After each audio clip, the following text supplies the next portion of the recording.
पहलगाम के बसरान घाटी में हुए आतंकी हमले में 28 लोगों की जान जा चुकी है, जिसमें 2 विदेशी और 2 स्थानीय नागरिक शामिल हैं। हमले में 20 से अधिक लोग घायल हुए हैं। आतंकी संगठन लश्कर-ए-तौयबा के समर्थक द रेजिडेंट फ्रंट ने इस हमले की जिम्मेदारी ली है। आतंकियों ने धर्म पूछकर चुन चुनकर गोलीबारी की, जिससे पूरे देश में इस बात की निंदा हो रही है। इस हमले के बाद पूरे देश में गुस्सा और शोक एक साथ देखने को मिल रहा है। पहलगाम में मंगलवार को हुए आतंकी हमले में जान गंवाने वाले नौसेना के लेफ्टिनेंट विनय नरवाल का पार्थिव शरीर बुधवार को दिल्ली पहुंचा। दिल्ली की मुख्यमंत्री रेखा गुप्ता ने शहीद को श्रद्धांजलि अर्पित की। श्रद्धांजलि सभा में मुख्यमंत्री ने नरवाल की पत्नी हिमांशी नरवाल को गले लगाकर सांत्वना दी, जिस दौरान वो खुद भी काफी ज्यादा भावुक हो गई।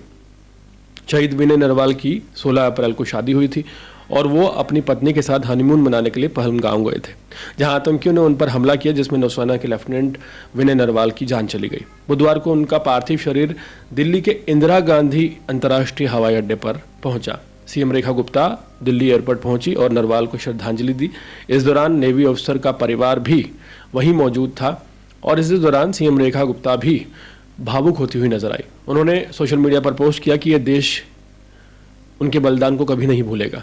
शोक संतृप्त परिवारों के प्रति गहरी संवेदना है। ईश्वर दिवंगत आत्माओं को शांति प्रदान करे और उनके परिजनों को ये अपार दुख सहने की शक्ति दे। करनाल के मॉडल टाउन शमशान घाट में विनय नरवाल का अंतिम संस्कार हुआ, जहां हरियाणा के मुख्यमंत्री नायाब सिंह सैनी भी पहुंचे।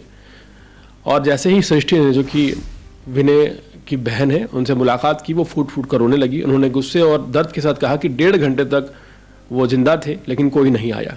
साथ ही उन्होंने ये भी कहा कि आतंकियों ने मेरे भाई से पूछा कि क्या वो मुसलमान है। जब भाई ने इनकार किया तो उन्होंने उस पर गोलियां चला दी।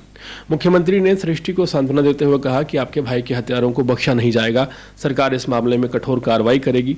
नायाब सिंह सैनी ने यह भी कहा और आश्वासन दिया कि आतंकियों के खिलाफ कड़ी कार्रवाई सुनिश्चित की जाएगी, ताकि देश में इस वीर सपूत को न्याय मिल सके।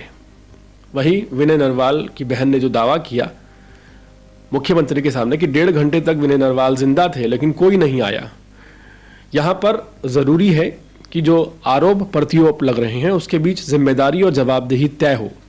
सवाल पूछे जाएं उन गद्दी पर बैठे लोगों के जो जिम्मेदारी नहीं निभाते, पूरे साल चुनावी प्रचार में लगे रहते हैं और पार्टी को मजबूत करने के लिए तमाम चीजें की जाती हैं, लेकिन जो पर्यटक हैं भारत के, जो अलग अलग जगहों पर जाते हैं, ये सिर्फ कश्मीर का मामला नहीं है, वहां पर उनकी सुरक्षा को सुनिश्चित कौन करेगा।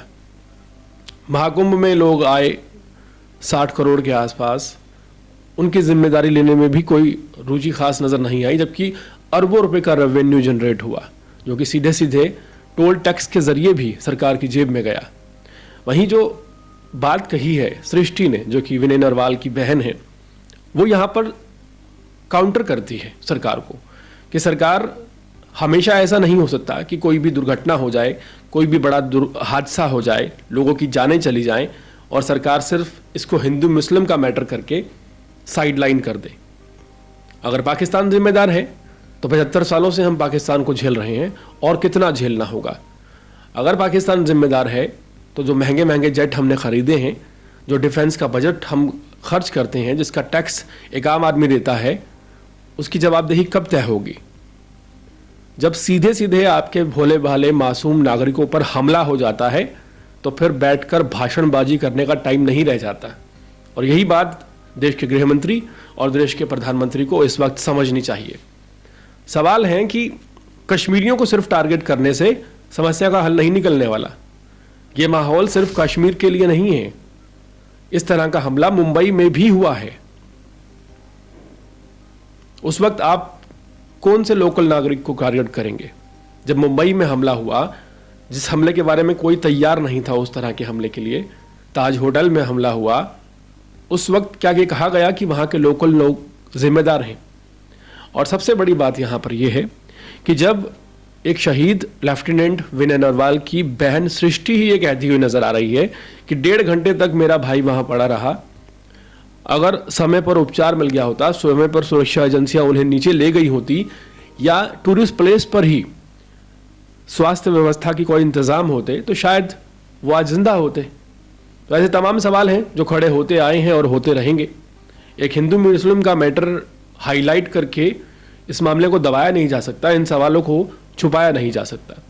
पूरे मामले में आपकी राय क्या है, कमेंट सेक्शन में जरूर बताएं।